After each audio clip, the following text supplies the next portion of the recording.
The reading for today is from Rabbi Harold Kushner.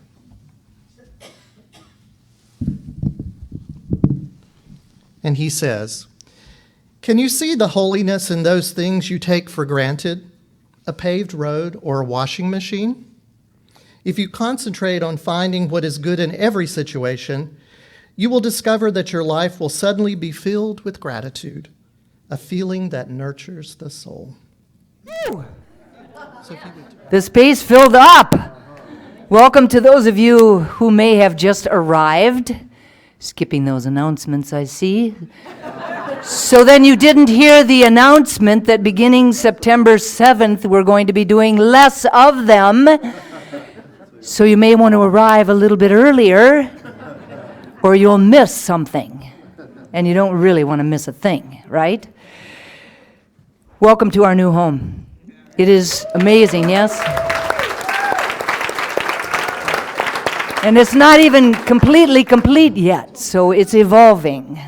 We're so excited to be here, and we're so excited that all of you have joined us here this morning. The theme for the month of August is gratitude, respect, nations, and peoples. And as we have been doing this entire year, the first Sunday of the month is to kind of get us all on the same page regarding the theme. So while we may laugh, the talk title is Gratitude. Now, faith traditions throughout time all have gratitude at their very core. Dating back thousands upon thousands of years, the power of gratitude has been preached and practiced. Now, history is laden with hundreds of famous figures that have practiced gratitude throughout their lives in all of the situations that they found themselves in, and whose achievements, because of that gratitude, have placed them among some of the greatest human beings that have ever lived. Gratitude is described as a feeling or an attitude in acknowledgement for a benefit that one has received or is going to receive, or it can be an emotion expressing appreciation for what one already has. Gratitude is really, I think, something that we all understand. For example, it's pretty easy for us to say thank you when we received a gift for someone. It doesn't really take much thought or effort. It just seems to come forth quite naturally. It's an affirmation of goodness. Now, I really love this conversation of gratitude, and we have it quite often. And I love that Karen mentioned it today, because really, I bet many people in this room this morning could say that gratitude has been an attitude that has really shifted and changed things for them in their lives. And that when they go to it, things shift and transform and change. Now, I believe that it's a very deep conversation that includes all aspects of our lives. On one hand, it's an important outward expression of the love and appreciation that we have for the people in our lives, for their generosity of time and talent and treasure, for the love that they extend to us, for the space of truth that they hold for us when we're not really able to do it for ourselves. It's being in a space of thanksgiving for the roof over our heads, the new roof over our heads, for the food in our bellies, for the health of our bodies, for a very close parking space in the pouring rain, or for the miracle of this technology that allows us to stream our service, and for the warmth of this particular loving community. Melody Beatty says, gratitude unlocks the fullness of life. It turns what we have into enough and more. It turns denial into acceptance, chaos to order, and confusion to clarity. It can make a meal into a feast, a house into a home, a stranger into a friend. Gratitude makes sense of our past, brings peace for today, and creates a vision for tomorrow. On the other hand, gratitude is really more than simply being a feeling tone connected to the circumstances of our lives. The secret about gratitude is that it's more than a reactionary emotion, but it's actually a generative, causative energy in our lives. It's a God quality that we arrived on the planet with, that lives within us, and that we can really tap into when we align ourselves with who and what we are. A divine emanation of God. Now for me, this idea of gratitude is a little bit like the idea of trust. For many of us sitting here today, trust is something that we feel or we do not feel based on the situation. When people in our lives do things that we like, we find it much easier to trust them. When people in our lives do things that we don't particularly like, we find it a little bit harder to trust them. Now, this is all generated from a position that says that the people or the experiences of our life are causative. But if you've been here for any length of time, you would know that we do not believe that that is true. We do not believe that we live our lives from the outside in. We believe that we live our lives from the inside out. As within, so without. One definition of trust is the confident expectation of something. The confident expectation of something. Its synonyms include certainty, belief, and faith. Now, when we create from belief, or when we create from faith, or when we create from a confidence that we have in the outcome, our lives will be much different than when we are waiting for life to prove something to us first. Trust is generative, and the same is true about gratitude. Our experience of life is determined by our inner state rather than by our outer circumstances. It's the essence behind the form that creates the experience. I like this little amen from the back of the room. Now, though we most often express gratitude when we go through things that we perceive or that we interpret as positive, we can also apply gratitude for the things that happen in our lives that we might perceive as not so positive. Karen sang about it. Extending gratitude even to the darker sides or the darker spaces or the darker aspects of our lives will really allow those darker spaces to be transformed. They will eventually shower forth blessings in some way or another. In some way or another that we could never have imagined. Blessings that were completely hidden before our gratitude was given to them. Does that make sense?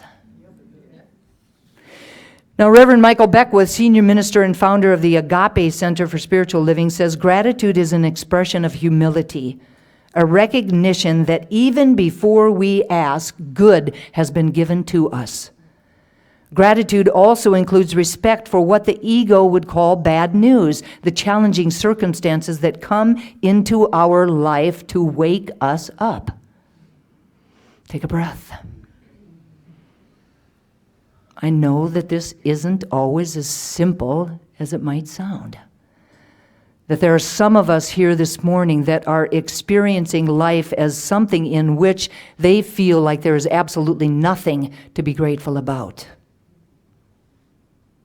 It's often hard for us to step outside of our human conditions, to be able to catch a view from a higher perspective, or to see the gift in the struggle that we're going through.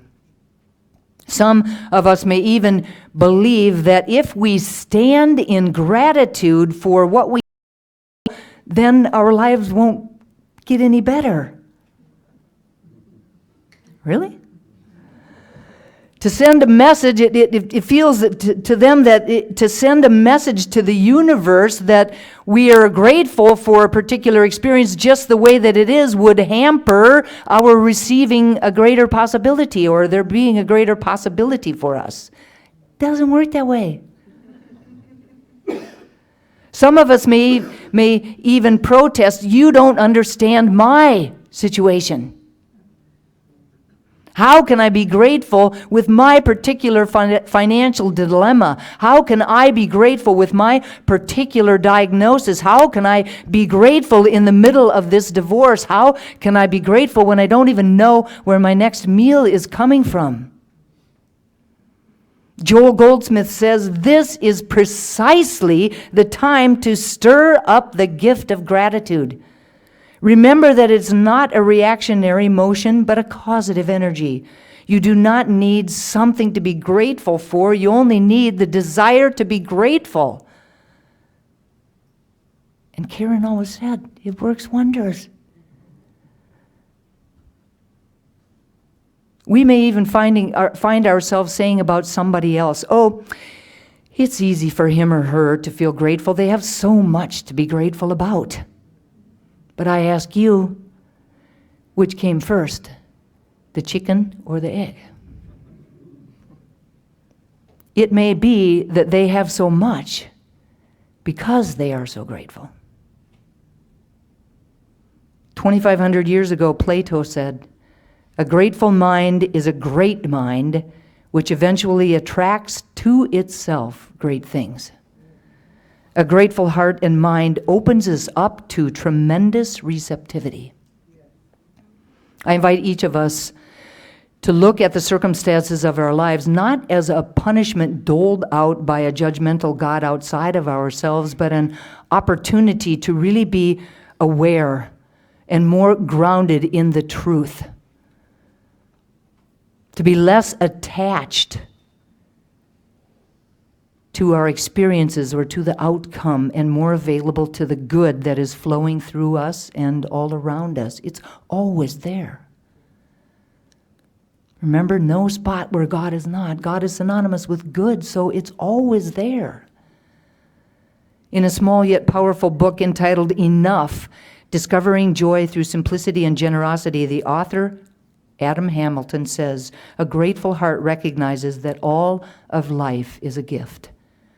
Contentment comes when we spend more time giving thanks for what we have than thinking about what's missing or wrong in our lives. In any situation, we can either complain or be grateful. We can focus on all the things we don't like, or we can begin to search for things that we do like and be grateful for them. We can focus on the disappointments, or we can give thanks for the blessings." So the bottom line is that the attitude that we have toward every experience in our lives is a choice. A choice, one that we get to make for ourselves. Two people can go through exactly the same experience and move through it with different attitudes. We're able to choose whether the glass is half full or the glass is half empty. Rather than surrendering to the emotions of negativity and despair, we can choose to courageously accept the challenge as an opportunity. To do so immediately transforms the situation or the challenge or the pain as an opportunity to really be able to develop our higher selves, to bring forward that spark of the divine in really powerful and wonderful ways. An attitude of gratitude expands the experiences of our lives beyond one of suffering, beyond one of victimhood. into a deeply grounded awareness of possibility and potential. The more we stand in an attitude of gratitude, as well as for the hard things in our life, as well as for the blessings in our lives, the more the lines blur between the two. In truth, they're all gifts on our spiritual path, all gifts for becoming our highest and best self. Gratitude focuses our attention. It affects what we see and how we move. So generative, not reactionary. Gratitude alters our set point for what is normal. It alters our set point for what we expect to happen. It alters our set point for what we are open to receive. Gratitude deepens the pleasure of receiving, expands our capacity for aliveness, deepens our appreciation for everything, and makes us eager to accept more and more good. We don't have to wait for our lives to get better in order to be and feel grateful.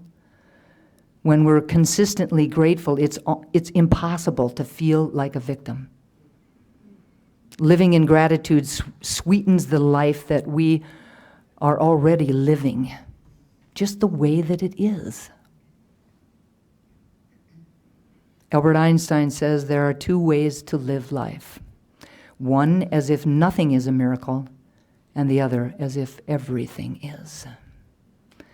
So I have a story that I feel like really kind of gets me thinking about gratitude and how it is causative in our lives. So I had the pleasure of being able to teach. There's a few people that have heard this story, but many of you have not. So I had the pleasure of being able to teach in Poland. I'm also a physical therapist, and I taught a particular kind of physical therapy for physical therapists in Poland, and I went many times, and I was really blessed by this opportunity. So I always had a lot of gratitude around this fact that I did this. So one day I was going to fly there, and I flew from Raleigh to LaGuardia. And I got to the gate, and they got us in at LaGuardia, and we were going to be flying to Frankfurt, Germany. And we all got on the plane, and we were sitting there for a little while on the tarmac, and then pretty soon the pilot came on and said that there was something going on with the plane, and that it was going to take a little while for them to work on it. So they worked on it for a while, and I was really grateful that they had found that out before we left the airport rather than later.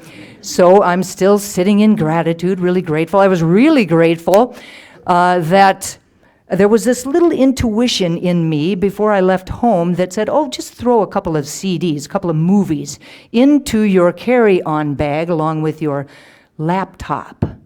Who knows? So while we were sitting and waiting for them to figure out what the problem was, and everybody else is all mad and angry, I'm all just watching a movie. Grateful that I had for once listened to my inner intuition. They finally got it fixed, and we were able to leave, and we flew into Frankfurt, and as you can imagine, we were late. I had a really short layover in Frankfurt as it was, but now I really recognized that I was going to have to book it. I was really grateful that I only had a small carry-on. It's typically not my style. I usually load everything as full as it can be.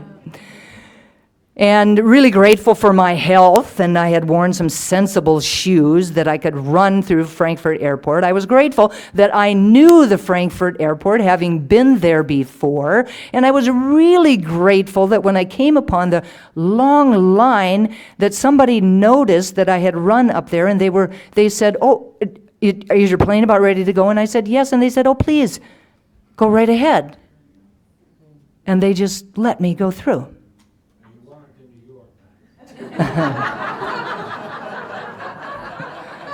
And I was grateful for that, too.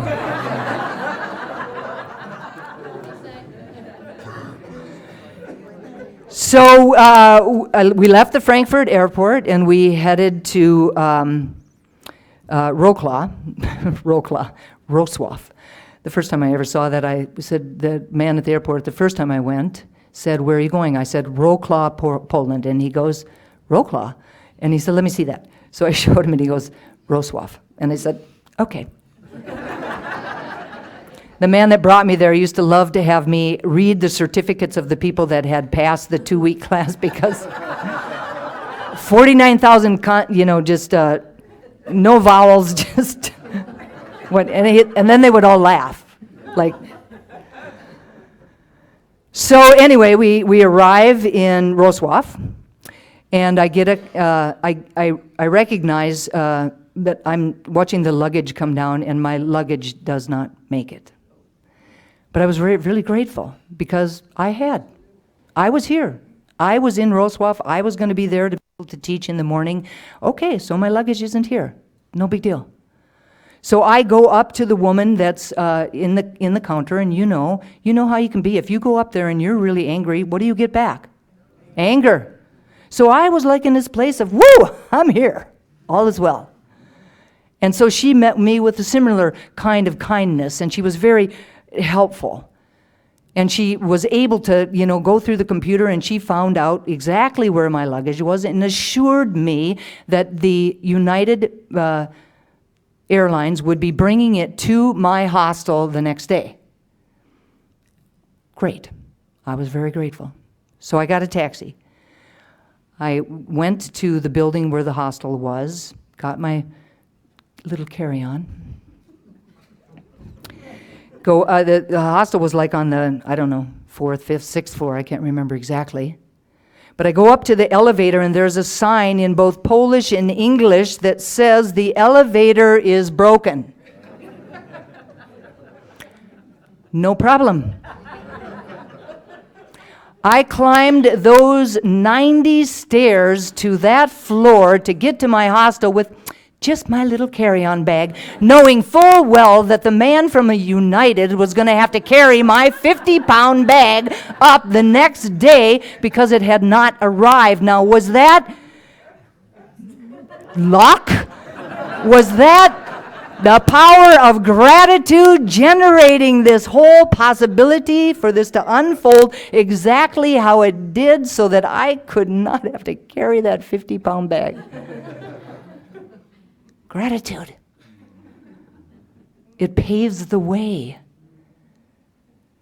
So my invitation today is for each of us to see everything as a miracle. Everything as a miracle, and to live from an attitude of gratitude about all of it. And so it is. So it is.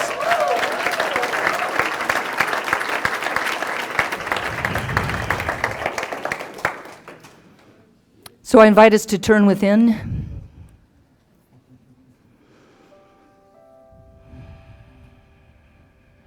Once again, recognizing the one Spirit, the one life, the one love, the one creative energy back of everything that there is. I call this power and presence God, but it goes by many different names. Spirit, love, first cause. But no matter what we call it, it is always the very essence of love, of peace, of joy, of creativity. I know that I am one with it, that I was created by it, that I am its ambassador on the planet.